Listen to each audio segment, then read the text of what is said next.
Este é o Tapa da Mão Invisível, podcast destinado àqueles que querem ouvir ideias que abalam sociedades e que não são ditas na mídia tradicional. Bem-vindo, Paulo Fux. Tudo certo, Júlio? Tudo certo. Estás em quarentena ainda? Porto Alegre está sitiada? Seguimos sitiados dentro de casa, né? Com exceção de gente da prefeitura, do governo do estado, que eu sei que esses aí estão trabalhando normal, sem distanciamento social e equipe cheia, mas nós, os peões, seguimos em casa. Então, vamos lá. Seja muito bem-vindo, Fernando Schiller. Tudo bom, Júlio? Tudo bom, Paulo? Prazer conversar com vocês aí, no meio da quarentena aqui.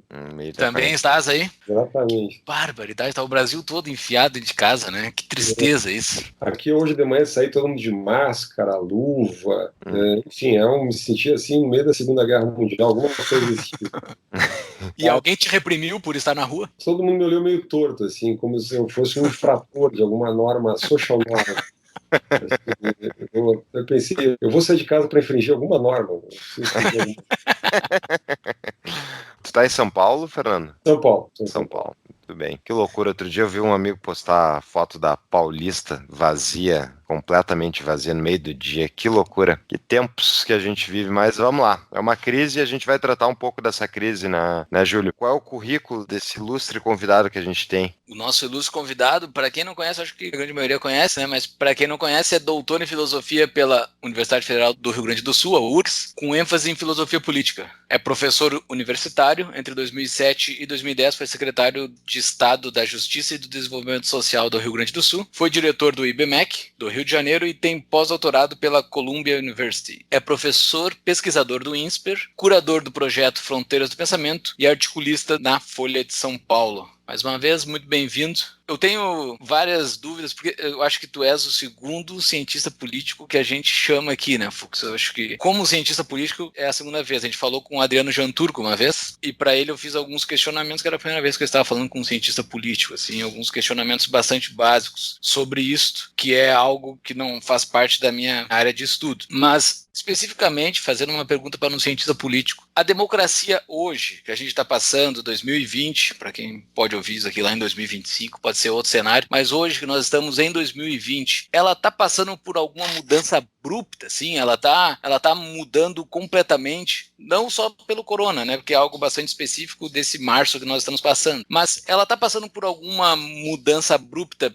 via internet, via redes sociais, via eleições dessa nova direita que surgiu agora? Isso está mudando a democracia? Olha, Júlio, em primeiro lugar, o conceito de destruição criador do Schumpeter se aplica à política também. É isso que eu estou fazendo uma frase livre pelo espírito aqui da nossa conversa, nosso chat, que é mais descontraído. Quer dizer, ela se aplica, o princípio, a lógica, e você tem uma tecnologia, essa tecnologia nova, ela tem um caráter disruptivo, não é? Então você teve nos últimos, vamos pensar de maneira mais longa, 30 anos, 20 anos, mas esse processo vai ganhando escala, não é? Então nós vimos nas últimas décadas, especialmente na última década e meia, um processo disruptivo da tecnologia digital, que ganhou uma escala global, e obviamente ela afetou o funcionamento das instituições e logo da democracia, da maneira como nós nos relacionamos com a esfera pública. Né? Quer dizer, de maneira muito simples, acho que há um certo consenso na interpretação política desse fenômeno. A democracia representativa, a chamada democracia liberal, constitucional, enfim, baseada num sistema de check and balance, fundada em instituições, ela, em grande parte, ela se organizava a partir, se estabilizava a partir de um conjunto de instituições mediadoras. Você tem, primeiro, as próprias instituições do Estado, né? Judiciário, legislativo, executivo, mas aí você tem os partidos políticos, aí você tem a mídia tradicional, a mídia profissional, aí você tem os sindicatos, historicamente. Sim, você tem um conjunto de, inclusive, organizações da sociedade civil. Então você, nesse amálgama institucional, você, de alguma maneira, produzia uma certa estabilidade do modelo de representação política. Né? Tudo isso aqui estou dizendo de maneira meio rápida, mas vamos lá. Né? Para deixar assim mais no popular, quer dizer, há 20 anos, 30 anos atrás, o que a gente chamava de sociedade civil no Brasil era um conjunto de instituições. Eu me lembro, tinha a OAB, a ABI, né, a CUT, a CNBB, a UNE, tinha um conjunto de instituições. Eu cansei de ver em eventos, assim, os mais variados, vamos chamar as instituições da sociedade civil. Às vezes subiu no palco as instituições, eram 6, 7 pessoas. Né? A mídia instituições tradicional... civis, militares e religiosas. Tinha isso também, a CNBB, daí tinha... Bom, e vai, né? Então, assim, a mídia, eu me lembro, olha, eu sou bem mais velho que vocês, eu me lembro do debate Collor-Lula em 89, parou o país aquilo. A televisão era a grande instituição de mediação. Né? Isso por muito tempo foi... Você tinha 3 ou 4 grandes veículos de comunicação, alguns jornais, emissoras de televisão, que faziam literalmente a mediação. Quer dizer, é quase como se fosse uma tradução da realidade, né, para o país a partir de alguns veículos de comunicação. Quer dizer, este mundo explodiu. Né? Eu gosto muito de um autor que escreveu há 8 anos atrás, aproximadamente 7, 8 anos, o Moisés Naim, escreveu um livro O Fim do Poder. Ele chama O Fim do Poder é a coisa de provocação de autor. Ele é venezuelano, mas mora muito tempo nos Estados Unidos, então é uma coisa de americana. Faz um título que vende bastante. Então, não é o fim do poder, mas a provocação é o seguinte: o poder se fragmentou, né? O poder explodiu. Certo? Então, por quê? Porque os indivíduos ganharam poder. Não é à toa quando a gente diz assim que o liberalismo ganhou força, né, que as ideias liberais ganharam, de fato ganharam, porque em grande medida, tem vários fatores, mas em grande medida o liberalismo o que é, no fundo? É uma crença, uma doutrina, uma teoria. Eu gosto muito da ideia de uma anti-ideologia, seja o que for, é uma escola de pensamento aberta, etc., mas que essencialmente, né, acredita, confere, enfim, poder para os indivíduos. Então, quer dizer, do ponto de vista assim, da evolução sociológica dos últimos 20, 30 anos, foi isso que aconteceu. Né? Por que os indivíduos ganharam poder? Por N razões. O Moisés Naim, nesse livro, ele cita algumas razões que são, ele chama de quantitativas. Então, você tem mais gente morando em cidades, por exemplo, podendo se conectar. Você tem mais renda. Você tem os índices de escolaridade que cresceram muito. Né? Você tem abundância de informação. Então, as pessoas têm mais escolaridade média, elas são mais urbanas, elas têm mais renda, né? Elas estão mais conectadas, elas sabem o que acontece instantaneamente no mundo inteiro. Enfim, as pessoas ganharam poder. E as pessoas ganharam uma coisa chamada um instrumento prático, operacional, direto para exercer o seu poder de fala, seu poder de discurso, seu poder de organização. Olha, na minha geração, quando eu tinha lá meus 18, 20 anos, para você participar do mundo político, você tinha que entrar num partido político, participar de um sindicato, que era muito difícil, que era uma corporação, ou você tinha que escrever para o jornal. Eu me lembro, eu adoro contar essa história, talvez alguém já me ouviu contando, mas a primeira vez que eu quis dar uma opinião pública, eu morava em Porto Alegre, eu escrevi para Zero Hora. Uma carta para Carta do leitor. Carta do leitor, literalmente. Tomara que ninguém vai atrás e não achar uma bobagem que eu escrevi. Mas era que época da tua vida? Não vou dizer minha idade. Mas não precisa dizer o ano. Tu era estudante ou tu era... Arredondando faz uns 30 anos, tá? Com generosidade aí, não. Mas o fato é que o editor, na época, que eu não sei quem era, publicou a carta 7 dias depois. Eu fiquei muito bravo, porque eu comprei 7 dias de jornal, gastei uma grana comprando Zero Hora para ver a minha cartinha. Então, mas era isso, esse era o mundo, tá certo? Agora eu posso colocar 10 cartinhas por dia, eu posso fazer o que a gente está fazendo aqui, uma live, eu posso ter meu canal no YouTube. Então o indivíduo ganhou poder. E as instituições de mediação, de representação, elas explodiram, elas perderam boa parte do seu poder. Então a democracia, para sintetizar minha fala, ela é hoje muito mais intensa, ela é muito mais barulhenta, obviamente é muito mais instável, ela ganhou a escala de milhões de pessoas. Portanto, eu recuso a ideia de que nós vemos uma crise da democracia, certo? Nós vemos um mal-estar da democracia. Nós vemos uma, digamos assim, uma metamorfose da democracia que ninguém sabe exatamente em que direção exatamente vai redundar ou terminar. Mas, digamos assim, é uma grande disrupção das formas tradicionais, clássicas da democracia liberal. Bom, deixa eu fazer o advogado do diabo, tá? E eu não concordo com a afirmação que eu vou fazer a seguir, mas tem uma frase do Humberto Eco, que certamente já ouviu, né, Fernando? O drama da internet é que ela promoveu o idiota da aldeia portador da verdade. E aí, isso não é um contraponto a esse empoderamento do indivíduo? Eu brinco que a culpa é do indivíduo, né?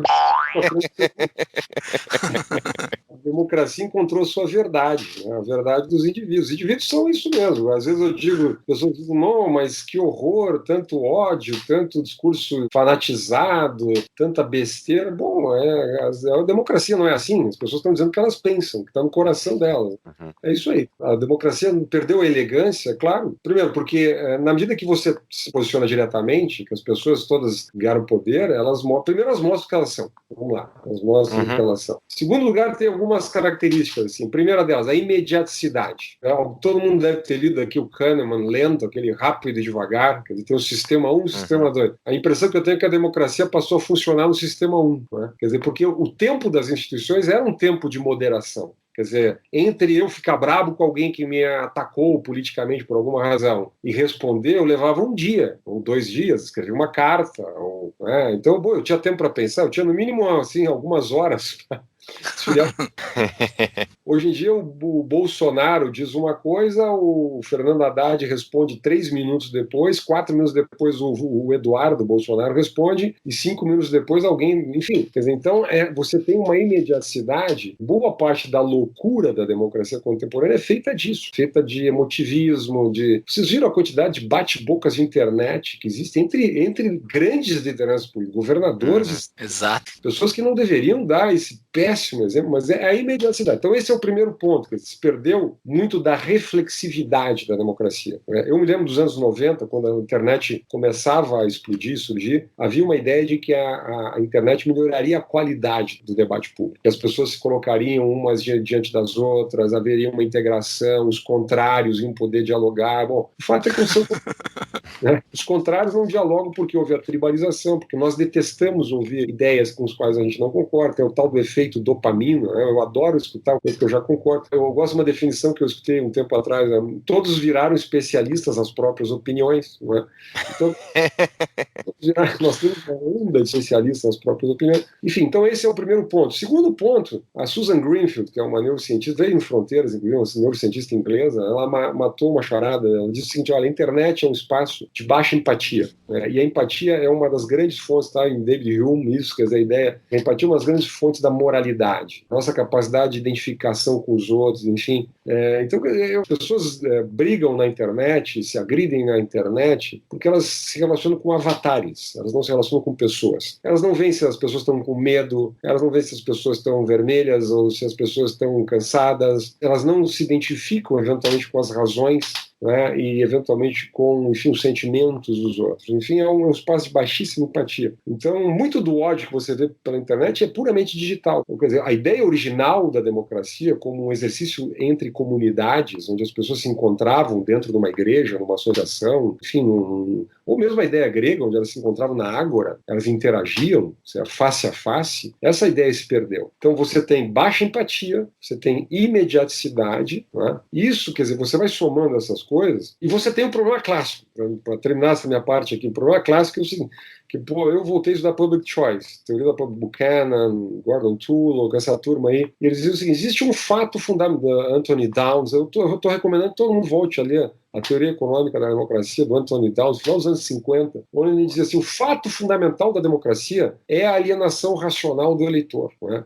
É racional que as pessoas não deem muita bola, nem levem muito a sério a vida pública, a política. Por quê? Porque elas não têm poder nenhum na democracia. O voto individual não vale nada na democracia. O meu voto, o voto de qualquer pessoa, 10 votos não vale. Eu quero dizer, não, mas eu vou convencer minha família, daí começa a valer alguma coisa. Ninguém vai decidir uma eleição em qualquer nível com 10 votos. Que dirá com... Então, você tem muito ou pouco incentivo para agir com responsabilidade, para tomar informação. O custo da informação na democracia é muito alto para o indivíduo. O custo de você agir com responsabilidade na democracia é muito alto. É muito diferente se você é do conselho de uma empresa. Você é um acionista, tem 5%, 10%, o seu voto no conselho da empresa é caríssimo. Daí vale muito a pena você tomar informação sobre qualquer decisão que o conselho vai tomar, que a empresa vai tomar. Né? Porque você vai internalizar o custo. Na democracia, você socializa o custo para todo mundo. Se você votar totalmente errado, o seu candidato fizer só bobagem, você socializou para todo mundo o custo. Você vai pagar um ínfimo percentual daquele custo, certo? Além do que você não decide nada. Se eu não decido nada, qual é o meu incentivo para tomar informação e agir como responsável? Porque eu estou dizendo, isto sempre foi verdade, a democracia sempre foi assim. Ela tende a ser o que os economistas chamam uma tragedy of the commons, uma tragédia dos comuns. Ou seja, todo mundo joga ali tenta extrair uma pequena vantagem, agora um discurso de ódio, uma ideologia, uma paixão política, seja lá o que for, né? E socializa o prejuízo para todo mundo, tá certo? O que mudou com a democracia digital? O que mudou? O paradigma da alienação racional continua exatamente igual. A única coisa é que ele passou do modo passivo para o modo ativo. Isso que o Humberto Eco quis quis dizer. Então, aquele idiota, vou falar uma coisa horrível aqui, aqueles que bebia no bar, né, na taberna, um monte de bobagem, e nunca mais ninguém se lembrar do que ele disse no dia seguinte de manhã, aquilo passa ao modo ativo, porque ele diz aquilo na esfera pública. A tecnologia deu para ele o poder de dizer aquela mesma bobagem, só que para o mundo inteiro, afetando uma tribo, um grupo, um debate. Se você somar milhões de pessoas aí, nós temos a situação que a gente se encontra. Com um agravante, é o inferno nietzschiano, que eu chamo, que é um mecanismo onde nada se esquece. Não só o sujeito disse aquela bobagem que ele dizia bêbado na taberna para o mundo inteiro, como aquilo vai ficar gravado eternamente. Daqui a 10, 15 está lá gravado. É verdade. A democracia virou uma grande máquina de não esquecimento, não se esquece nada. Imediaticidade, raiva, você baixa empatia e não esquecimento. Não pode dar certo uma coisa dessa.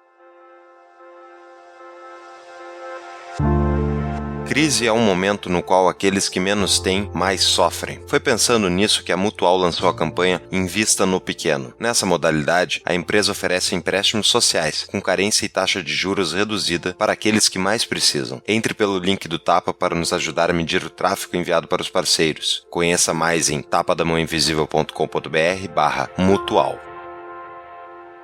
Fico pensando se o fato de que as pessoas no longo prazo vão ser demonstradas as opiniões delas eram idiotas ou não, se elas estavam certas ou não, isso não é também uma ferramenta de depuração da hipocrisia e do achismo, da argumentação vazia? Olha, eu adoraria concordar contigo, viu, Paulo? Tá, agora nós estamos vendo o Paulo otimista aí.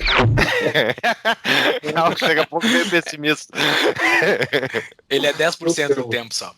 Otimista. Essa, digamos assim, vamos lá, essa era uma das esperanças dos anos 90, certo? Quer dizer, você teria milhões de pessoas interagindo, eu me lembro que usava uma expressão, a sociedade civil mundial, né? Eu estava em Barcelona na época, tinha um projeto chamado Guan, era no sótão, lá, aquelas casas, aqueles prédios medievais lá de Barcelona, então tinha um sótão, um pessoal meio bicho grilo, assim, eles queriam criar uma música mundial, a primeira música universal, que ia fazer um mix em computador de toda a musicalidade global e todas as pessoas do mundo cantariam, entoariam essa música no dia 1º de janeiro do ano 2000, o nascimento do novo milênio. Esse era o projeto One. Nunca soube se funcionou ou não, porque depois eu fui embora de Barcelona. No dia 1º de janeiro de 2000 eu não vi música nenhuma, né? Estava longe daqui, mas enfim. Mas o fato é que isso não aconteceu.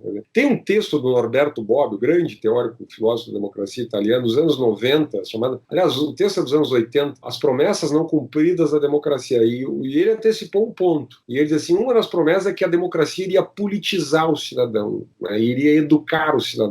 Não há nenhuma evidência clara de que isso de fato aconteça. Sabe? A ideia de que as pessoas vão se tornar mais ponderadas, mais reflexivas, vão ter mais bom senso. Eu, por exemplo, no meio da crise agora do coronavírus, né, eu profetizei humildemente, bem no início da crise, que como as pessoas ficariam todas em quarentena, ficariam mais isoladas, o contato pessoal ia encolher. E as pessoas iam interagir mais entre elas e com o país a partir da internet. E isso faria aumentar a raiva política, porque o país iria se converter na timeline de cada um. E aí o efeito da tribalização, o efeito dessa raiva digital iria... E dito feito, quer dizer, pelo menos até onde a gente está fazendo análise agora, quer dizer, você tem mais raiva, mais polarização, no meio de um momento que o país tinha que se unir, né? Na verdade é isso.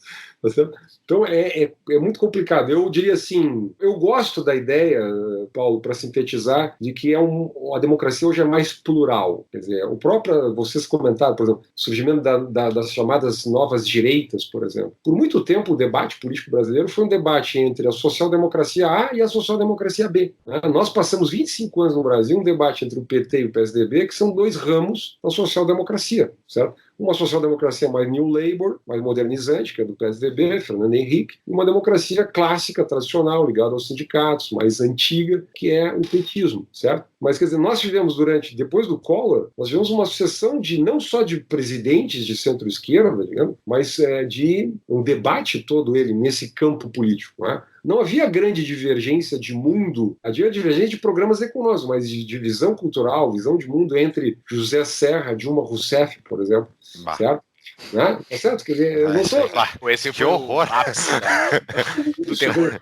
Agora, eu não estou dizendo que isso... Eu estou dizendo surgimento pelo próprio fenômeno dessa direita representada pelo Bolsonaro, goste-se ou não, concorde-se ou não, pela primeira vez você teve, né, um candidato competitivo, conservador, representando, inclusive, boa parte da 30% de evangélicos no Brasil. Você pode gostar ou não gostar dos 30% de evangélicos, mas eles existem, são cidadãos, tá certo? Têm as suas visões de mundo. O Pedro Fernando Neri, faz um tempo atrás, escreveu um artigo muito interessante chamado Crentifobia. Né? Todo mundo fala do preconceito contra N minorias. Né? Todos os preconceitos a gente, inclusive, deve combater e criticar. Mas e o preconceito contra o crente, contra o conservador, contra o evangélico? Né? E eu estou falando aqui alguém que é uma pessoa que age de maneira muito simpatiza com posições laicas na política, não tem nenhuma conexão com movimentos evangélicos, mas eles existem, eles fazem parte, ou seja, e eles surgiram em grande medida a partir, né, dessa nova explosão da democracia, certo? O que nós chamamos de sociedade civil hoje no Brasil é uma multiplicidade quase infinita de pequenos grupos, de redes. Quer dizer,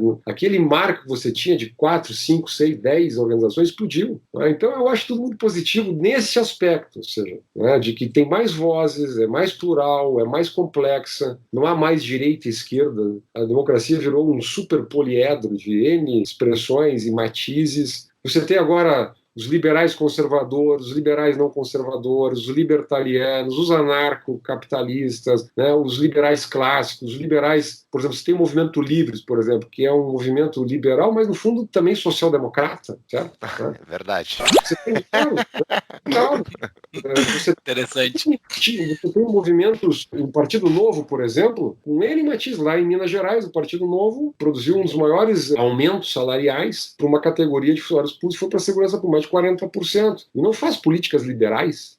Não faz políticas liberais. Então tem, mesmo dentro de um partido, talvez o primeiro partido explicitamente liberal da história brasileira, posições que não são nada liberais. Para ver como o mundo virou um negócio muito mais complicado, muito mais complexo, muito mais rico. E eu diria assim, o Brasil cada vez mais realiza a máxima do Tom Jobim. Não é para principiantes. Respondeu a minha pergunta inicial sobre a democracia, sobre as mudanças da democracia, e no meio da tua resposta me esclareceu algumas outras coisas. Talvez eu já tinha lido, mas nunca tinha ficado muito claro para mim. A democracia não é só o voto, né? Quando eu te perguntei sobre democracia, tu explicou várias outras coisas além do voto, porque fica muito na cabeça que a democracia é eleição, né? É pegar e votar e isso é democracia. Não, tem toda essa parte da sociedade que se organiza e vai, talvez culmina no voto, mas tem toda essa organização por trás. Toda essa organização que tu descreveste dentro da resposta de democracia, ela faz a sociedade avançar, o modelo democrático, o modelo da representatividade, faz a sociedade avançar? É isso que faz a sociedade avançar? Ou isso defende a sociedade de que não ocorra tragédias apenas? Ou o que faz a sociedade avançar são instituições privadas distantes da democracia? Ou elas não se separam, elas são tudo a mesma coisa? Olha, dá um semestre inteiro na faculdade. Responde que tu achar melhor aí. Olha, eu diria assim, quer dizer, primeiro, o mercado para funcionar de maneira adequada, ele precisa de regras, né? Precisa de regras. Eu diria que a regra do jogo, eu gosto de dizer para os meus alunos, a regra do jogo é o elemento cooperativo do mercado. O mercado funciona a base de uma espécie de um tipo de equilíbrio de Nash, quer dizer, um equilíbrio competitivo. Quem gosta de estudar a teoria dos jogos, um dilema do prisioneiro, é o third best, o terceiro. O que eu quero dizer é boa competição, é boa disputa por preço, é boa disputa pela sedução do cliente, quer dizer, é aí que a sociedade da disrupção, da criação de novas tecnologias, do exercício inteligente, do autointeresse individual, tudo isso é sabido, a especialização de funções, enfim, quer dizer, a ideia de que tem uma tese que eu gosto muito, quer dizer, que está lá no Hayek, lá no início, assim, a ideia de que a sociedade avança a partir da geração de valor.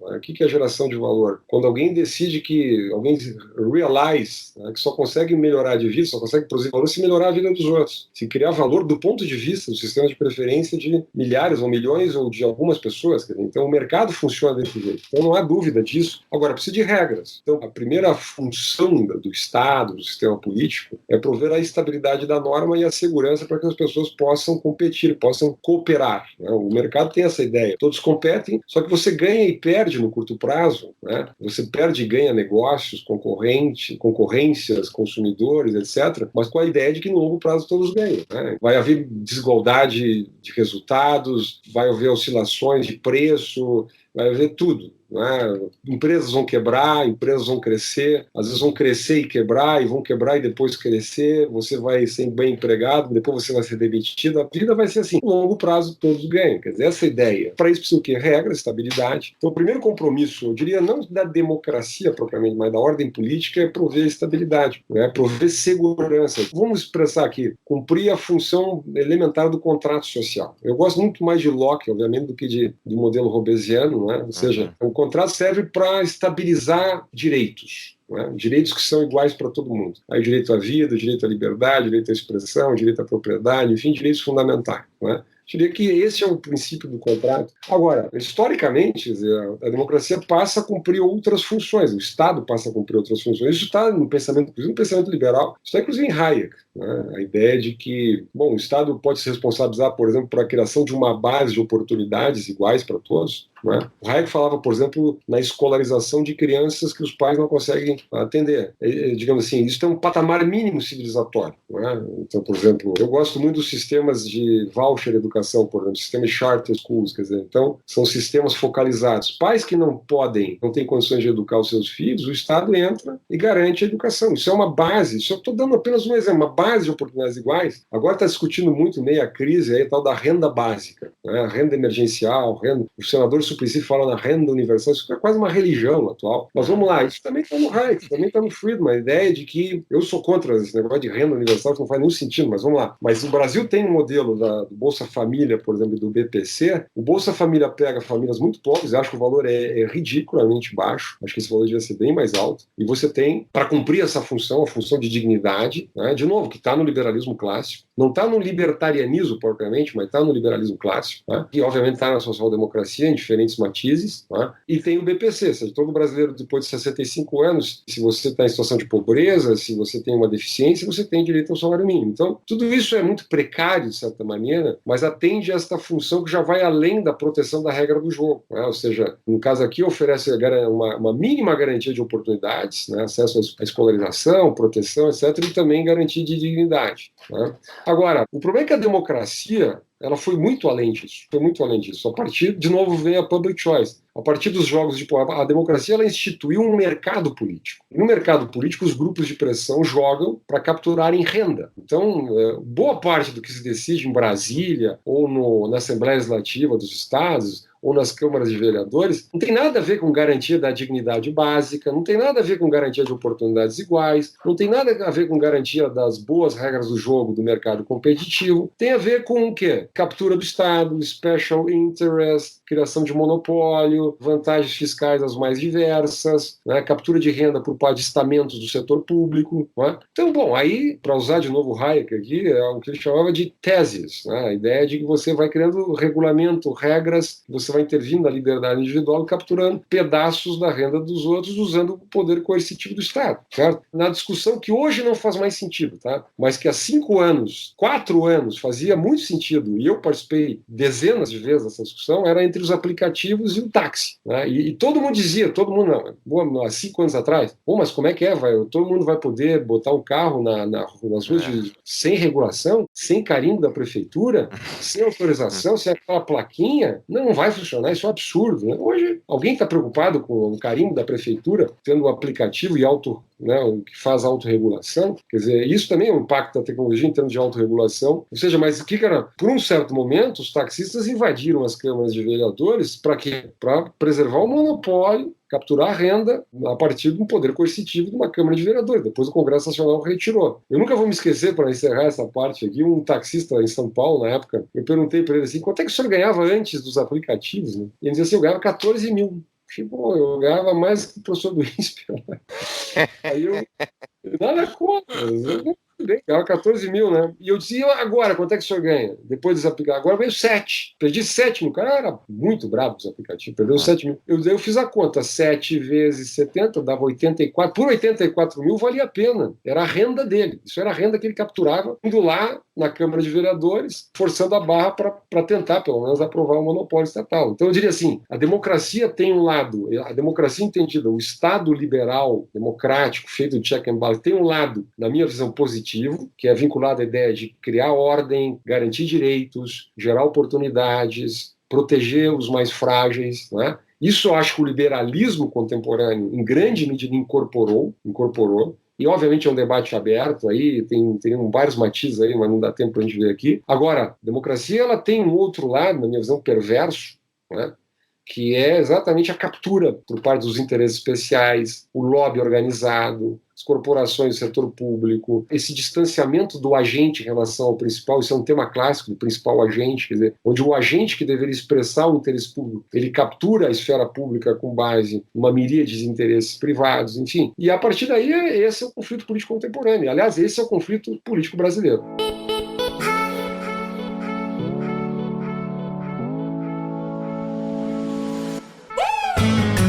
Conheça o curso da CapTable para Investimentos 4.0, um curso online inédito para quem busca as melhores rentabilidades do mercado. Alguns dos tópicos do curso: o que são e como funciona o crowdfunding de investimentos e empréstimos P2P, quais os tipos de investimentos e como analisar cada oportunidade antes de investir. Além disso, um módulo focado no mundo das startups e como funcionam os investimentos em negócios disruptivos. Tudo isso e muito mais. Entre pelo link do Tapa para nos ajudar a medir o tráfego enviado para os parceiros. Conheça mais em tapadamãoinvisível.com.br/cap. C de capacidade, A de aula, P de patrocínio.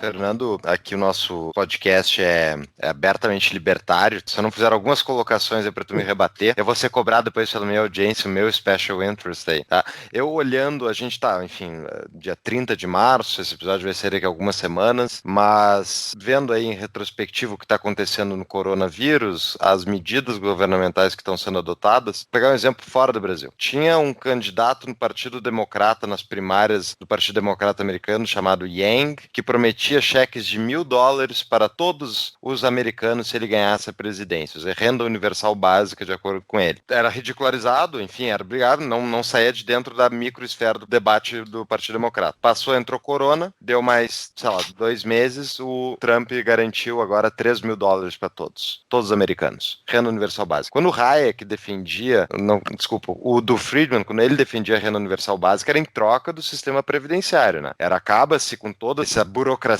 não funcional, onde tem que ficar se avaliando se a pessoa tem direito ou não, e dá isso e tira seu resto. Mas eu olhando assim para a democracia liberal, essa que realmente ganhou do comunismo, da União Soviética, a gente avançou, vários avanços ao mesmo tempo, é esse tipo de Estado, de formato estatal, que não consegue ter um mínimo preparo para reagir a um vírus, que nem o corona, que entrega bancos centrais que entram nas nossas vidas de tudo que é jeito e nos endividam, até os nossos netos vão ter dívida do jeito que tem, essa dívida vai ter que ser corrida por inflação.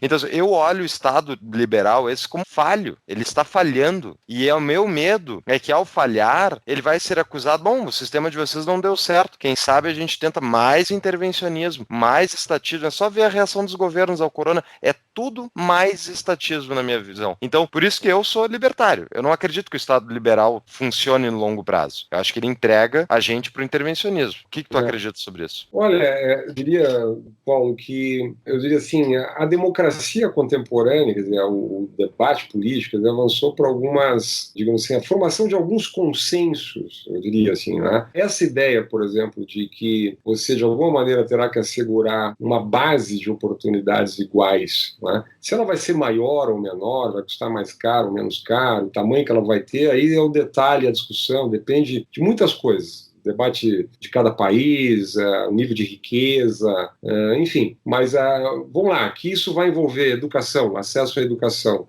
Não é? Eu gosto muito de conversar com instituições americanas, o Cato Institute, por exemplo, a Rede Atlas, o próprio American Enterprise Institute e outros. Quer dizer, você tem a própria Fundação Friedman, não é? Que tem como grande foco Free Choice in Education, não é? School Choice. E school choice é um movimento, na minha opinião, é a coisa mais importante que o liberalismo brasileiro deveria defender. Direito à escolha dos pais aonde colocar os filhos para estudar. E é engraçado, o Brasil desenvolveu um mega modelo de free school, de free choice in education, né, que é o ProUni. Foi criado pelo PT, inclusive. Né? É curioso isso. Que é um voucher de educação que funciona muito bem. Tão bem funciona que ninguém fala, né? Porque isso é que nem juiz bom, quando é legal, o cara ninguém fala. Né? Ninguém discute o ProUni no Brasil porque funciona. Né? E o custo de burocracia é quase zero, não é? O custo de transação, o custo por aluno, se eu vi um dado esse dia, em torno de R$2.000, é 10 vezes menos do que custa numa universidade estatal. Né? O resultado dos alunos medidos pelo Enem é muito bom e é um modelo que poderia claramente, facilmente ser aplicado no nível da educação média, educação fundamental, só não é por causa que as corporações não deixam, porque os políticos não querem fazer, porque o país é um país preguiçoso. O Brasil é um país da inércia, ideias inovadoras, ideias como essa, por exemplo, uma coisa simples. Né? Então, o que eu quero dizer contigo para ti é o seguinte, isso que tu está dizendo é perfeitamente verdadeiro. Nós estamos muito longe de uma sociedade liberal no Brasil. Né? Nós somos uma sociedade que obriga uma criança pobre a estudar numa escola estatal que não funciona, que tira último lugar no PISA, a escola pública brasileira, último lugar, todo PISA a cada 3 anos é o mesmo resultado. Né? E nós ficamos lá numa boa. E claro, a classe média, para cima, escolhe onde pôr os filhos. Porque não vai abrir mão da school choice. Ninguém abre mão da school choice se não é obrigado a abrir mão, porque não tem dinheiro. Então, quer dizer, esta é a sensibilidade que os liberais, na minha opinião, deveriam ter. E o que mais me impressiona é que um governo teoricamente liberal como o do Zema, lá em Minas Gerais, nem pensa nisso. Nem passa na cabeça do governo teoricamente liberal, implementar algo que é básico no liberalismo, que talvez foi a ideia que mais apaixonou o Milton Friedman, que foi a ideia da school choice. Deixa as pessoas... A coisa mais importante, não sei se vocês têm filhos, mas quer dizer, a coisa mais importante, Júlio, quer dizer, tem coisa mais importante do que a educação que você vai deixar para o seu filho? Tem coisa mais importante do que escolher a escola onde ele vai estudar? Que idade tem teu filho? Ele é um gigante de 8 meses. Daqui a...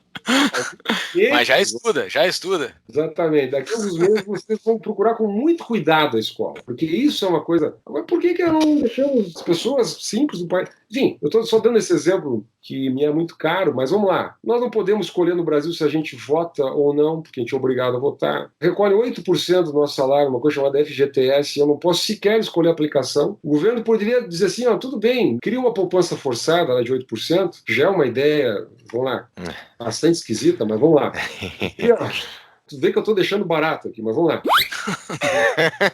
Cria os 8%, mas deixa as pessoas, dá uma cesta para as pessoas, lá de 70 fundos. O sistema bancário brasileiro é monitorado diuturnamente pelo Banco Central, né? Mas nem isso, né? Eu sou obrigado a contratar a Caixa Econômica Federal, um comitê lá de 24 pessoas, é o comitê do FGTS, que é formado por sindicalistas, não sei o quê, membro para administrar os 8% do meu salário. Então, só estou dando alguns exemplos. Né? No Brasil, então, o Brasil está muito longe de ser uma sociedade liberal, muito longe. Né? Eu estou dizendo assim, então, digamos assim, do ponto de vista mais geral, quer dizer, o que seria idealmente uma sociedade liberal na democracia contemporânea, eu acho que ela incorpora, né, elementos que, inclusive, vêm da tradição social-democrata. Acho isso plausível, certo? Eu não estou dizendo isso como uma utopia distante para o futuro das sociedades. Bom, aí é uma discussão normativa bem ampla, né? E também não acho que essa discussão possa ser feita assim na base do tudo ou nada, entende? Porque o problema da discussão do tudo ou nada, assim, ou uma sociedade perfeitamente libertariana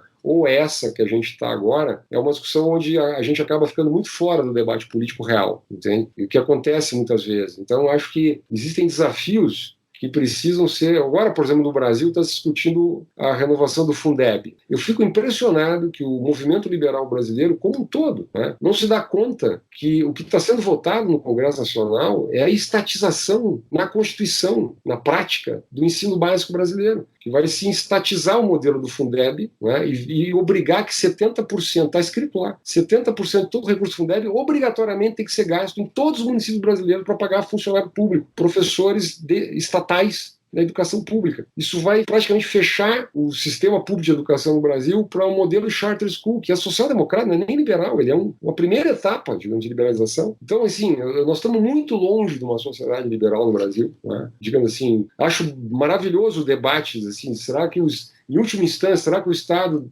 deve ou não garantir certos tipos de direitos, oportunidades. O BPC, por exemplo, idealmente o BPC seria uma instituição, um instituto próprio a uma sociedade liberal. Eu estou dizendo, isso é uma discussão interessante, acadêmica, mas está muito longe da realidade brasileira. Nós temos o liberalismo no Brasil tem uma enorme agenda, digamos, num país, digamos, tem um Estado que sufoca o indivíduo. Vamos voltar um ponto ali que tu estava comentando antes, né? A gente estava falando de democracia e aqui entra a questão do tribalismo, né? Que realmente aumentou muito com as redes sociais, as tribos umas versus as outras. Qual é o antídoto para essa situação que tu acredita que exista? Assim, racionalmente pessimista aqui, Paulo, não tem saída. Não tem saída. Não. Isso não tem saída. O problema é essa instabilidade, esse elemento caótico veio para ficar. Nós vamos ter que nos acostumar com isso. Às vezes me perguntam assim, professor, você não acha que nós estamos vendo uma situação de muita instabilidade, de muita radicalização, de polarização política? Eu digo, se acostuma, veio para ficar. Esse é o novo normal.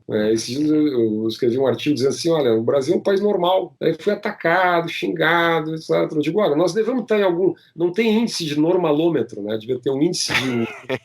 Não é um normalômetro, assim, termômetro, bota o termômetro na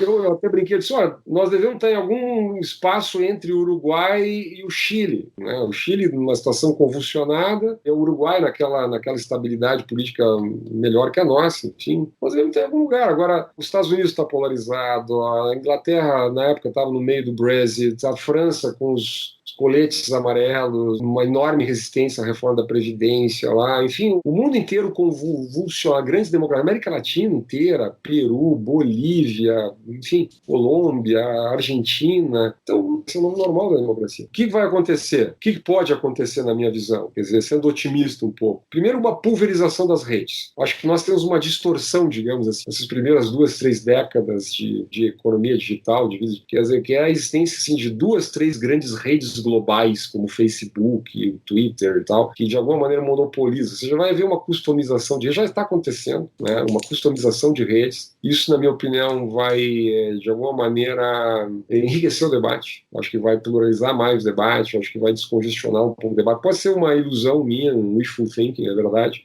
Acho que tem um elemento interessante para o liberalismo, que é a tecnologia permite maior autorregulação. E se ela permite mais autorregulação econômica e da vida social, ela demanda menos Estado, demanda menos coerção. Isso é uma boa notícia para os libertarianos, eu digo. Exatamente. A autorregulação seria o Uber, por exemplo, que foi o teu exemplo do táxi e chegou o Uber. Exatamente. Toda a sharing economy, Airbnb, por exemplo, não é à toa que as prefeituras odeiam o Airbnb, que os governos não gostam do Uber, que os bancos centrais não gostam do blockchain e tal. Por quê? Né? Porque são formas de autorregulação onde as pessoas vão, a partir do uso da tecnologia, né, criarem meios de, digamos assim, regulação espontânea da atividade econômica e da vida. Então eu descobri que eu não preciso da prefeitura me carimbando nada, que eu tenho um negócio onde eu posso dar nota para o motorista, e ele dá nota para mim, e eu posso escolher uma casa em qualquer praia, em qualquer cidade do mundo, e posso ver se os outros gostaram, não gostaram. Pô, ótimo, eu tenho informação abundante, eu tenho um instrumento tecnológico, eu não preciso do governo para me dizer nada, não para carimbar nada. Só que esse é um movimento, usando o modo verbal do ex-ministro Magri, imparável, né? Imparável. Não tem, a tecnologia vai se expandir, a autorregulação vai continuar acontecendo. Agora, por exemplo, nesse meio do coronavírus, aí, no meio dessa crise, essa pandemia, nós estamos tendo um enorme avanço em termos de tecnologia de comunicação, de interação. As faculdades estão dando aula digital, nós estamos descobrindo modos de interação, enfim. Ou seja, eu acho que o indivíduo ganhou poder e a tecnologia permite a autorregulação. Então, na minha opinião, a tecnologia ela caminha na direção do fortalecimento de certas tendências, digamos, da sociedade liberal. Muito bom. Fux, a gente tem os nossos avisos, né? O nosso patrão, os nossos avisos. A gente está esquecido, hein? A gente está bem esquecido. A gente queria focar tanto na entrevista, esquecemos de fazer propaganda dos nossos produtos, que a gente tem que pagar as contas ainda. Tá, então rapidinho. Momento, recadinhos únicos iniciais. Júlio, onde é que o pessoal acessa para conhecer como ajudar o Tapa a manter as luzes acesas? Entre no nosso Apoia-se, apoia.se/Tapa da Mão Invisível. Vai lá, escolha a sua recompensa e contribua de acordo com o seu maior interesse. Dentre as nossas recompensas, nós temos o nosso patrão, né? O nosso patrão mandou uma pergunta que é bastante interessante. Antes de falar da pergunta do nosso patrão, só para quem quer seguir o Tapa, saber como entrar em contato conosco, só entrar no nosso site, tapadamãoinvisível.com.br. Lá tem todas as formas como nos seguir, como nos ouvir, como entrar em contato conosco. Momento Patrão Pergunta. O nosso patrão, Adriano Benetti, mandou uma pergunta bastante focada nesse momento atual que nós estamos do corona, né? Está tendo bastante projetos de mudanças que estão ocorrendo mudanças de redirecionamento de orçamento, né? Pegar orçamentos para direcionar para combate ao vírus e para ajudar a economia nesse momento de queda que vai vir. Provavelmente vai vir um baque gigantesco. Estou só resumindo qual foi a pergunta dele. É um momento propício para redução de privilégios? Tu acha que vai conseguir ocorrer redução de privilégios no meio desse furdunço todo que está rolando? De novo, adoraria concordar, mas acho difícil isso acontecer. Eu acho que nós vamos exatamente na direção contrária. Nós vamos aprovar, primeiro, um enorme rombo fiscal. Ainda ninguém tem exatamente... Abriu a torneira. O Guedes falou em 5% do PIB. 5% do PIB. Eu já vi números piores do que esse, mais complicados do que esse.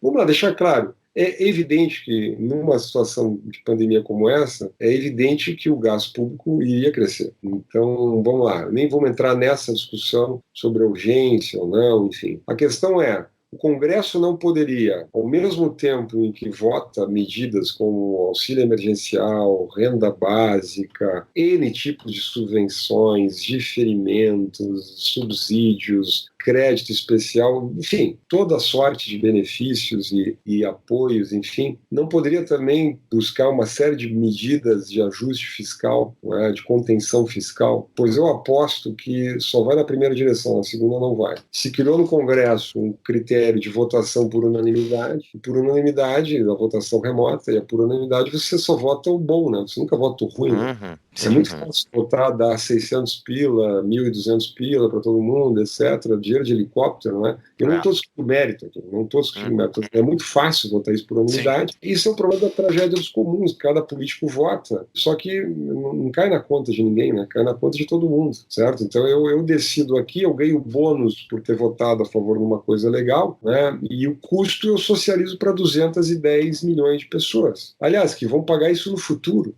né? Pagar isso no futuro, eu continuo ganhando meus 35 mil de salário, mais uma série de privilégios que eu tenho, continuo.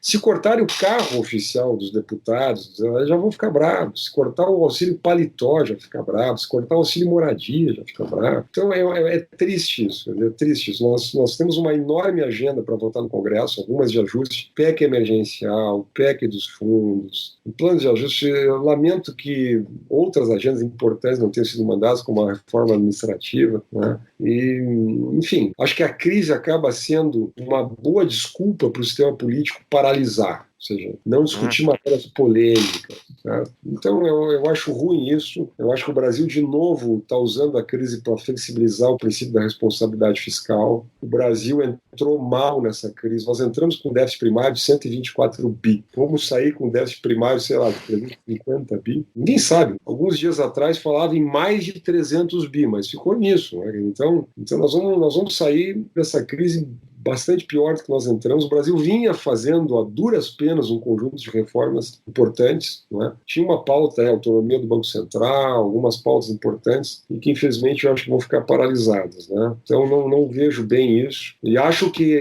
digamos assim, a pressão que a sociedade deveria fazer, quem pensa deveria fazer, enfim, é que o país pense em como proteger as pessoas nesse momento, mas pense no que vai vir depois, né? Qual é o dano fiscal que isso vai vai causar, quantos anos nós vamos precisar para recuperar dessa crise. Perfeito. E para a gente ir encaminhando para o nosso final, para cumprir a nossa hora, Fernando, vamos voltar alguns anos aí, como tu é gaúcho, o Júlio também, eu também. Eu, quando tu estava provavelmente fora da faculdade já, eu estava lendo jornal lá e estava vendo democracia direta, que era a grande ameaça da esquerda da época, ao meu ver, era aquela tentativa de tornar tudo plebiscito e queria, enfim, matar o representante no meio e botar o povo para opinar e, enfim, nessa minha percepção, ainda mais um país mais pobre, mais inculto, era mais fácil de eles, talvez, aplicarem várias coisas que eles queriam. Hoje em dia, que essa justamente está havendo essa erosão da democracia representativa, está indo para as redes, a gente não está se encaminhando justamente para esse modelo? Isso é bom ou ruim? Olha, eu acho que, a mim parece, quer dizer, que a tecnologia digital, a loucura que se transformou o debate público, essa raiva, polarização, radicalização, etc., tem feito com que a ciência política também torne relativamente mais crítico em relação ao chamado plebiscitarismo político.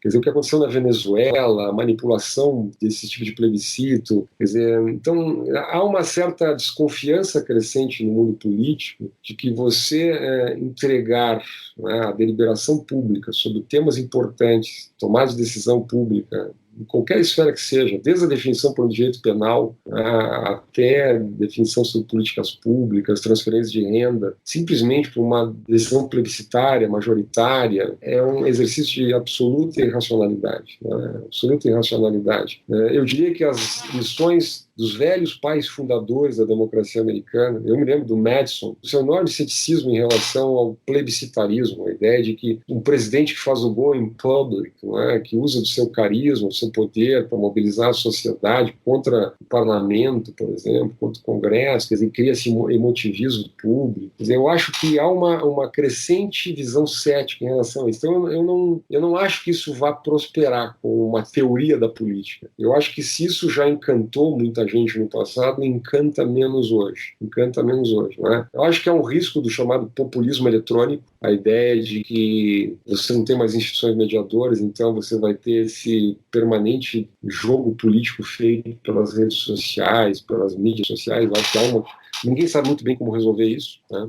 Ninguém sabe muito bem como resolver isso. Mas eu acho que há uma visão, tem uma crescente visão crítica em relação ao plebiscitarismo. Espero que eu esteja aí não sendo necessariamente otimista, né? Mas eu acho que hoje se caminha na discussão democrática para um regime que incorpore lições de muitas escolas. Certo? Eu gosto de chamar de regimes mistos, que incorpore, por exemplo, algumas lições da chamada epistocracia. Vocês conhecem o Jason Brennan? O Jason Brennan é um jovem cientista americano. Ele escreveu um livro desse estilo americano, provocativo, chamado Against Democracy, Contra a Democracia. Né? Ele vem dessa escola da public choice, escola cética, enfim. Não é que ele quer terminar com a democracia, mas ele diz que crescentemente a democracia, para funcionar e funcionar bem, ela vai se tecnicizar. Né?